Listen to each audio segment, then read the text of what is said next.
When financial rules are followed, the people prosper. You can call it paradise if you want.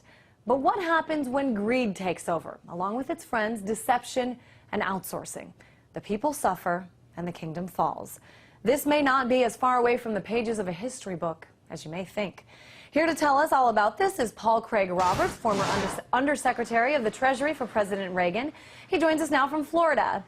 Mr. Roberts, we've heard from you before, hints about this, but now even Warren Buffett's business partner has come out with an article predicting there is no end in sight to this economy. Talk to me about this. Yes, well, I agree with him. He's correct. And I reached the same conclusion in my just published book, How the Economy is Lost. Mr. Buffett's partner focuses on the long-run problem, which is the $60 trillion in unfunded liabilities. And this is a problem because the Wall Street and the corporations have moved so many high-productivity jobs offshore, and with them, the American technology, so that the economy has lost the ability to create the kind of growth that would produce tax revenues that would make those $60 trillion in liabilities fundable.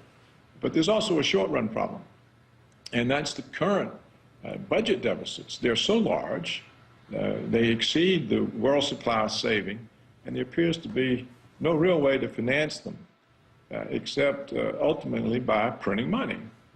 And when the rest of the world, our creditors, perceive that, then the dollar status as reserve currency is in doubt. And if the dollar goes, so does American power.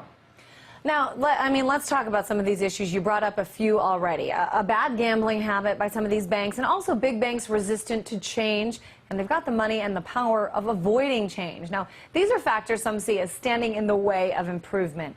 Give me some other things, really, that are preventing us from going in the right direction. Well, they can't regulate the banks because the banks own the government. They fund the campaigns that the politicians are dependent on the money. So we see there's been no success in re-regulating the banks that produce this crisis. There doesn't seem to be any prospect of closing the budget deficit or the trade deficit because so much production for the American markets is produced offshore. So when you move your own gross domestic product offshore, you move with it the incomes of the people and their purchasing power. So that's why they can't get the economy going. That's why the stimulus program has no effect. That's why the unemployment is still high and rising. They don't address what the problems are, and the traditional remedies cannot deal with the fact that they've offshored so much of the American economy.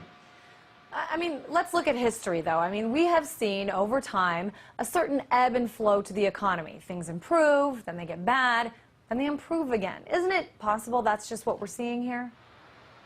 No, never before has a country simply committed suicide by moving its plant and equipment and its middle-class jobs into other countries and letting them benefit from the production of the goods and services that that country consumes. So every time you move American production offshore to China, for example, it comes back as an import and worsens the trade deficit. And every time you move the production of a good and service abroad, you take that job and that career away from American, and there's no substitute jobs and careers. So this is a new phenomenon that the world has never before experienced, where a country simply says, oh, we can make a few people very rich by making everybody else very poor, simply by moving the production to the lowest cost labor sites abroad. Well, this doesn't work. So it may well be the United States will never reach the intermediate run or the long run that Mr. Buffett's business partner is concerned about. It may expire before the $60 trillion unfunded liabilities knock it over. All right, Paul Craig Roberts, former undersecretary under President Reagan. I'm sure things have changed significantly since you were sitting in that chair. Thanks so much for joining us.